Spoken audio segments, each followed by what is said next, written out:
За сайн байцгаана уу? Өнөөдрийн тооцоонд хавтгаан пермийн тооцоо хийх юм сэдв байна. За энд бид нар ерөнхийдөө ямар тооцоо хийх юм бэ гэхээр пермийн хувьд тулгууруудын реакцийг тодорхойлох шаардлагатай. За энэ пермийн тулгуурууд нь RA, RB гэсэн реакцуудыг тодорхойлно. За бас энэ пермийн шилбэний хүчлүүдийг тус бүр тодорхойлох ийм зорилготой тооцоо хийвднэ. За тооцоонд эхлээд бид нар энэ онлын механикийн хувьд хавтгаан пермийн тооцоо статик тодорхой байх тохиолдолд тооцоо хийдэг. За тэгэхээр статик тодорхой эсхийг шалгахын тулд за ийм тэнцүү 2-ээс хасгана 3. За энд нөхцөлийг бид нар хангаж байвал статик тодорхой байна гэд авна. За энэ нөхцөлийг шалгаж байгаа эсхийг энэ нөхцөлийг хангаж байгаа эсхийг шалгая. Энд энэ зангилааны тоо, ийм шилбэний тоо байгаа. За тэгэхээр энд бид нар өгсөн пермийн зангилаа болон шилбэнийг дугаарлаад энд тэмдэглэе. За энд А, С, Д, Б, Е гэсэн яг нийтдээ 5 зангилаа байна. Зангилааны тоо 5. За шилбэний тоог энд дугаарлаа. За 1, 2, 3, 4, 5, 6, 7. За тэгэхээр шилбэний тоо яах нь 7 байна гэдэг энд ингээд тэмдэглэж. За тэгэхээр 2 энэ буюу 2-ыг үржигдэх нь 5-аас хасгана 3 тэнцүү 7. За тэгэхээр бидний энэ нөхцөл хангагдаж байгаа учраас энд яах нь статик тодорхой перм байх нэ гэсэн. За энэ бидний тооцоо эхлээд нэгдүгüүрт нь ямар тооцоо хийх вэ гэхээр холбоосны реакцийг тодорхойлох. За үүнд бид нар бас холбоосны реакцийг тодорхойлохдоо хоёр үндсэн аргаар тооцоо хийж үзье. За эхлээд бүгдээр энэ холбоосноос тухайн пермэд чөлөөлөөд түүнд үүсэж байгаа реакцуудыг дүрслээд зурчаад хоёр аргаар тус урд нь тэмдэглээ явчих. За зөвхөн энд перм гэдэг бүхэлд нь системийн хувьд энд аваад үзье.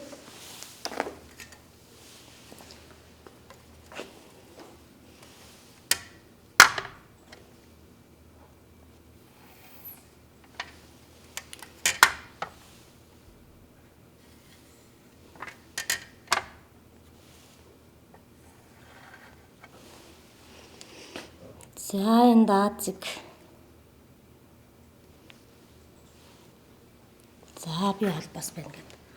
Авъя. За тэгэхээр А-гаас энэ зурагт өгсөн тохиолдолд А-гаас А' энэ хэсэгт тухайн пермийг шилбэн холбоосоор холбожээ. За холбоосноос чөлөөлөөд тохирох холбоосны зүгээс тухайн пермд үйлчлэх реакцийг тохирох реакцаар сольж энд тэмдэглэх шаардлагатай. За тэгэхээр бол бид нар шилбэн холбоосол тухайн шилбэнийхээ шалууны дагуу гээд за энд шууд чиглэл RA гэд авчээ. За энэ болохоор бидний реакцийг зангилаа энд D байгаа. За энд B зэг байгаа. За үүнд бид нар тухайн пермийн C зангилаан дээр өгсөн F хүчээнд дүрслэе.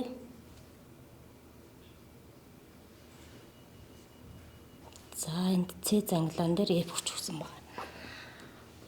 За B-гийн хувьд хөдөлгөөнгүй нусан тулгуур байна. Энэ тохиолдолд реакцийн чиглэл тодорхойгүй учраас харилцан перпендикуляр 2 байгуулагч олгоод авъя. За 2 байгуулагч олгоод задлж авъя. Энд яах Y V түүнд перпендикуляраар за XB. За ийм 2 байгуулагч олгоод авъя. Хоорондоо перпендикуляр 2 байгуулагч болгож авъя. За албаснаас чөлөөлөө. Энэ тохиолдолд бүгдээрээ хоёр аргаар тооцоо хийнэ гэдэг нь эхлээд бид нар энд өгдөж байгаа идэвхтэй болон реакцийн хүчний үйлчлэлт энэхүү бидний тооцоонд авч үзэж байгаа систем маань хавтгаан ерөнхий барилтаа хүчний систем байна гэж харагдаж байна. Эндээс яхад хавтгаан ерөнхий барилтаа хүчний системийн тэнцвэрийн нөхцөлийг ашиглая.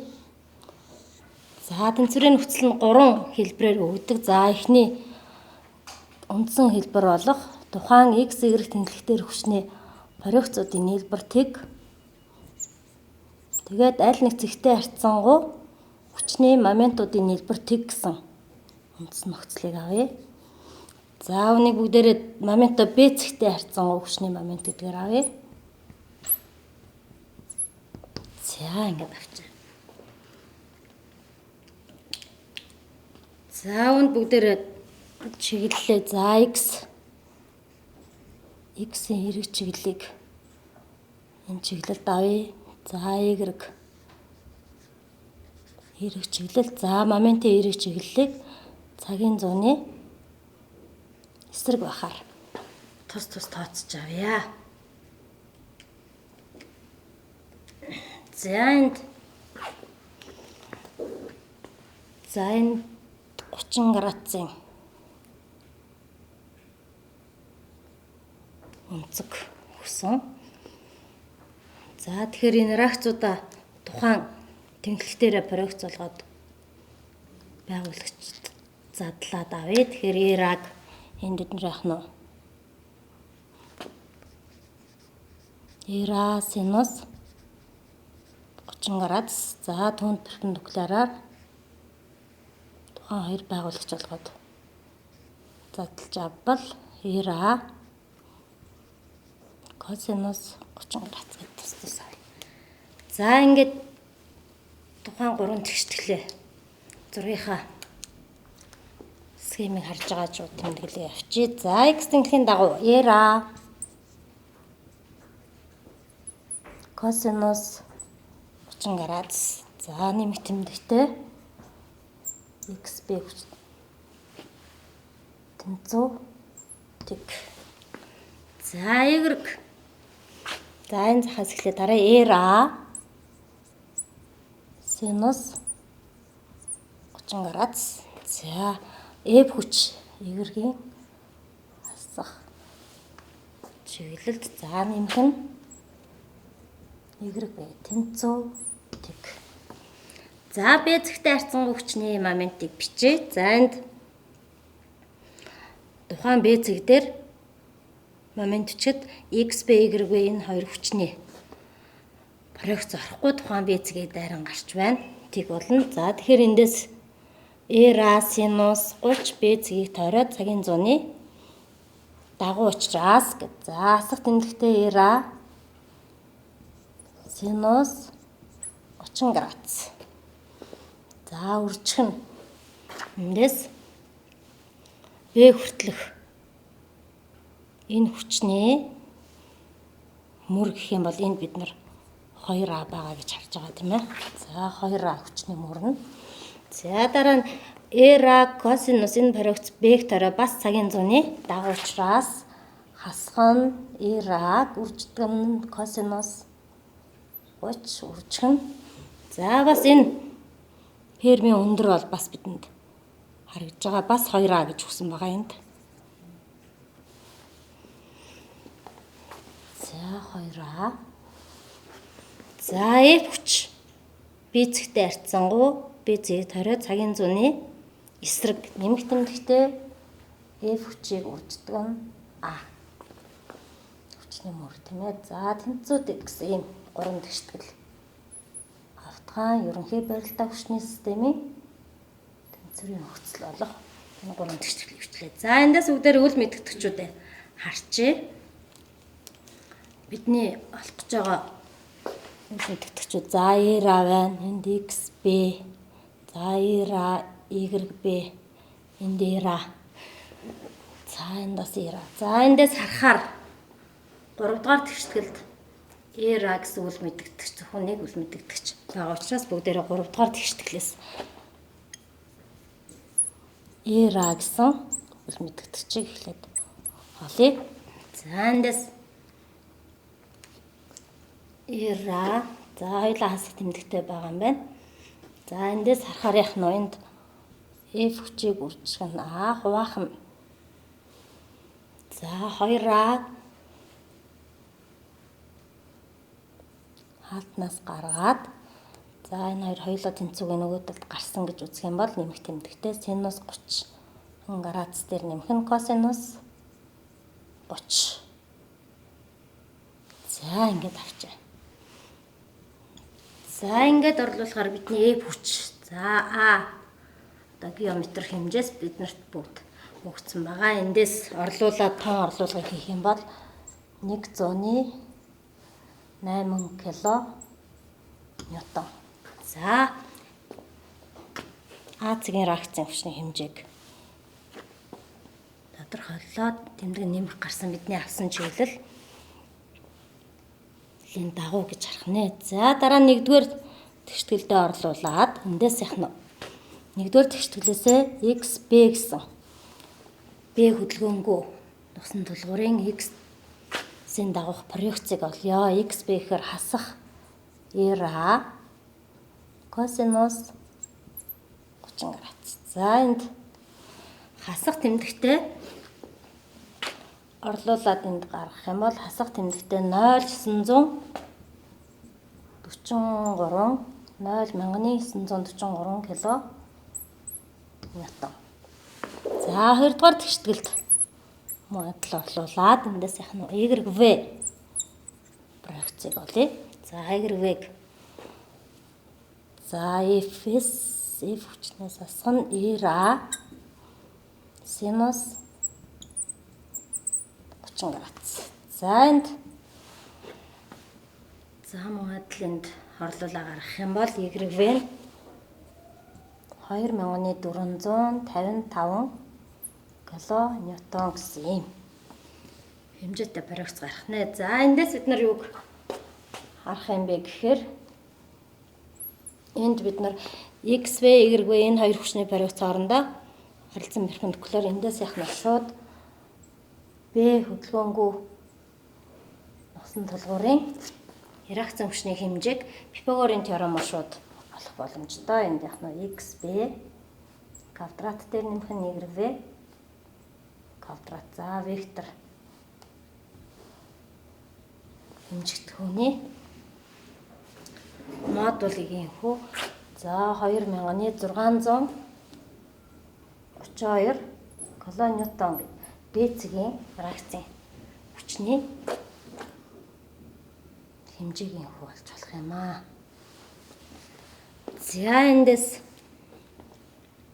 За энд бид нар хоёр аргаар тооцоо хийнэ гэсэн. Энд Фермийн тулгууруудын реакцийг тодорхойлохдоо эхлээд бид нар энд яах нь тухайн холбоос тулсан чөлөөлж аваад энэхүү тухайн биед үйлчилж байгаа хүчний үйлчлэлийг бид нар хавтгай ерөнхий байралтай хүчний систем байна гэдэг ингээ хараад шууд тэмдэглэгээ хийгээд авчлаа. За энэ тэгэхээр биднийхэр хавтгай ерөнхий байралтай хүчний систем гэж үзэж байгаад энэ тооцоо хийсэн гэж үзье тийм ээ.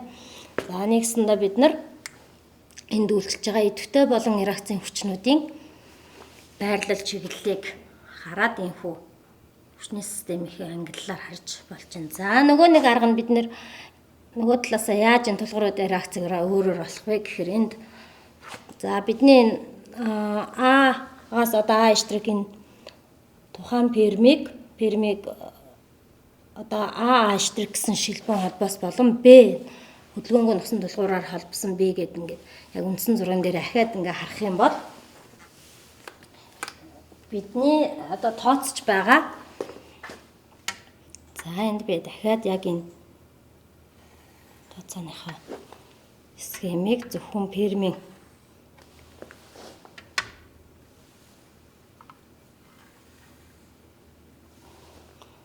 тулгуурууд дээр золын идэвхтэй хүчний үйлчлэлт байгаа утгаар нь дахиад аваад энд тэмдэглэж харуулъя. За энд B холбоос энд D энд А. За эндээс за А-гийн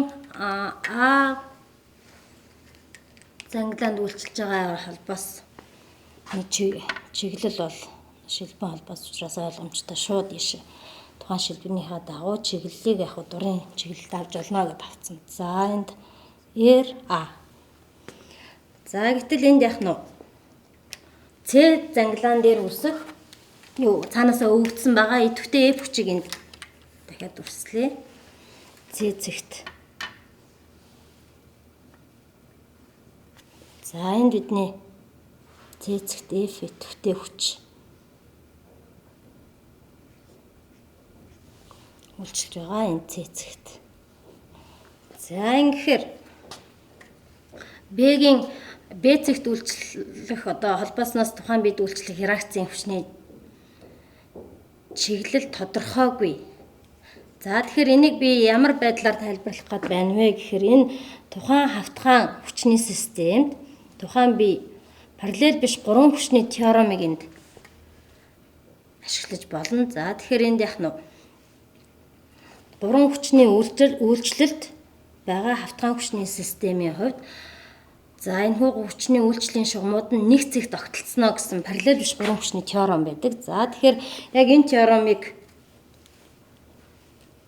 ашиглах юм бол за энэ Б-гийн реакцийн чиглэл мэддэхгүй байна. Б холбоосны реакцийн чиглэл тодорхойгүй байгаа учраас за энэ РА болон F идэвхтэй хүчний үйлчлэлийн шулуунууд нь нэг цэгт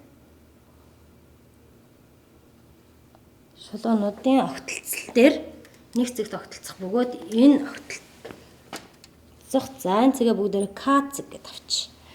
Тэгэхээр дараагийн Б-гийн за параллел биш гурван хүчний теорем ёсоор Б холбоосны реакц бас энэ хоёрыг холбосон цэгт чиглэл нь дээр хоёр шулуунуудын огтлцол дээр бас давцах ёстой гэж ингэж тайлбарлаж болно. За эндээс тэгэхээр нэгсэндээ биднийхээр Б-гийн Б холбоосны реакцийн хүчний чиглэлийг шууд харж болно. За тэгэхээр нэгсэндээ бид нар вектор тэгштгэл параллел биш гурван хүчний теорем ёсоор энд вектор тэгшгэлийг бичих юм бол РА F идэвхтэй хүч за RV гэсэн эдгээр хүчнүүдийн векторны хэлбэр нь тэг буюу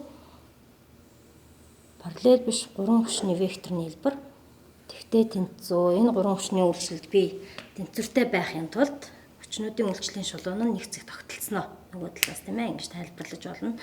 За өөрөөр хэлбэл параллел биш гурван хүчний теорем нь нэгсэндээ хавтгаан нийл хүчний систем гэдэг утгаараа систем дээр биелж байна гэж харагдаж байна тийм ээ. Тэгэхээр бид нар энэ бодлогыг нэгсэндээ параллел биш гурван хүчний теорем буюу хавтгаан нийл хүчний систем гэдэг утгаар нь хараад бид нар шууд параллел биш гурван хүчний теоремыг ашиглая. За тэгэхээр вектор гурван хүчээр үүсгдэг вектор олон үнцгтийг гурвалжнаа энэ шууд зуръя. За тэгэхээр энэ бид нар яах нь РА за эндээс шууд зөөгөөд зуръя.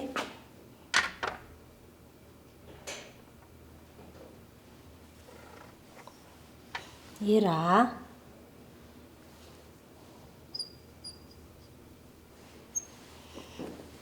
за дараа нь эндээс F хүч тийм ээ. F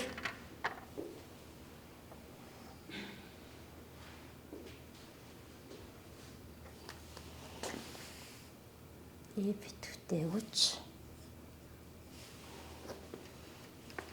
За эдгээрийг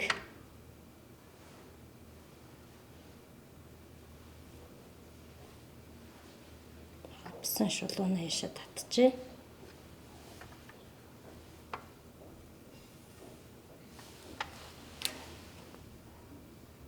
За энэ биднийхээр R B гэсэн. За тэгэхээр бидний энд геометр дүрсийн хувьд харах юм бол за энд 30 градус байгаа. За энэ тэгш өнцгт гурвалж ингээд харах юм бол RAF энэ векторуудад за энд үүсэж байгаа өнцг нь 60 градус гэж харж болно. Энэ 60 градусыг энд тэмдэглэжээ тийм ээ 60 градус.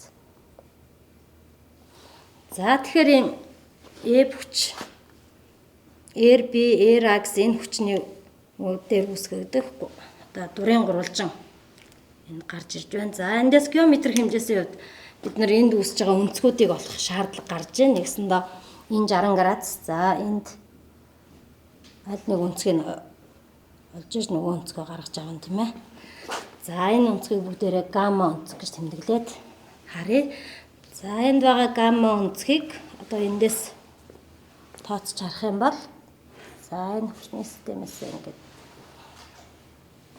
энэ хүчний босоо байгуулагчтай параллел гэдэг үнийг өнцгөө тооцож харах юм бол үнийг ветта тэгэх юм бол энд үүсэж байгаа энэ өнцгийг гамма гэдэг энэ өнцгөр хараад байна. За эндээс тэгэхээр бид нар яах нь ветта өнцгийг олох шаардлагатай. За ветта өнцгийг харахын тулд бид нар яах вэ гэхээр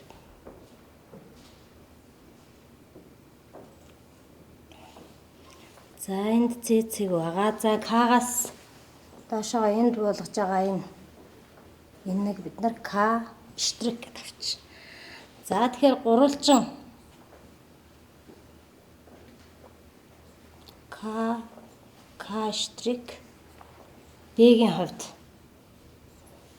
бид нар бичиж ветта өнцгийг олох боломжтой. За эндээс за энэ эсрэг каттыг налсан каттад харьцуулаад нэгсэндөө К штрикийг түүний за энэ зай буюу энэ чинь А гэж байгаа. Үүнд харьцуулах юм бол тангенс ветта гэж харъя. За тэгэхээр эндээс нар К штрикийн хэмжээг бас харъя. К штрик гэдэг бол С-гээс К штрик бол 2А байгаа энэ хооронд. За К-гаас С-гийн хоорондох энэ хэмжээг олоод нэгсэндээ КЦ дээр нэмэх нь 2А гэж бид нар КК штрикийн уртыг олж болно. За ингэхийн тулд за бүгдээрээ КК штрик КЦ уртыг энэ жижиг гурвалжны хувьд гурвалжин АЦК-гийн хувьд гурвалжин АЦК-гийн хувьд эндээс бид нар яах нь харьцаа бичээд харъя. Нэгсэндээ ЦК-г түүний энэ ЦК-гийн уртыг АЦ-д буюу АЗ гэсэн үг. Үүнд харьцуулсан нь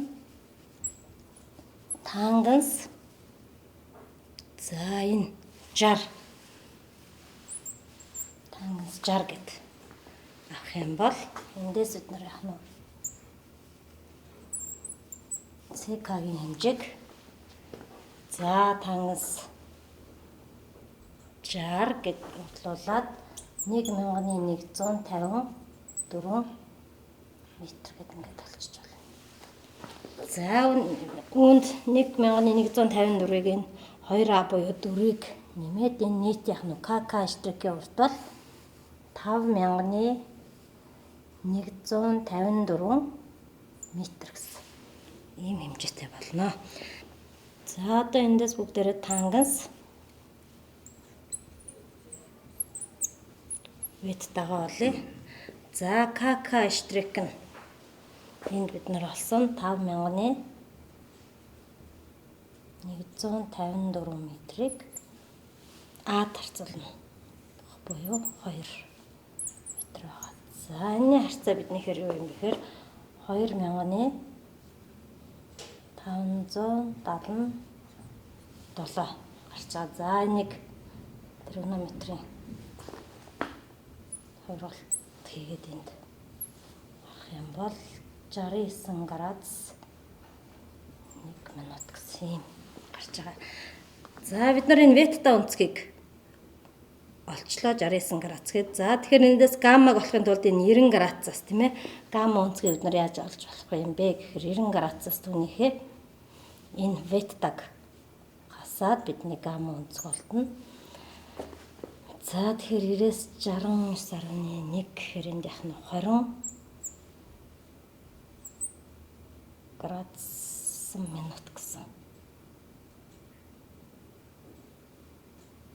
За ийм өнцөг олдчихин. За эндээс тэгэхээр энэ бидний нөө параллел биш 3 хүчний теоремоор авч байгаа энэ вектор тэгштэглийг хангаж байгаа энэ дурын гурвалжин гамма өнцөг олдсон энэ 60 градус.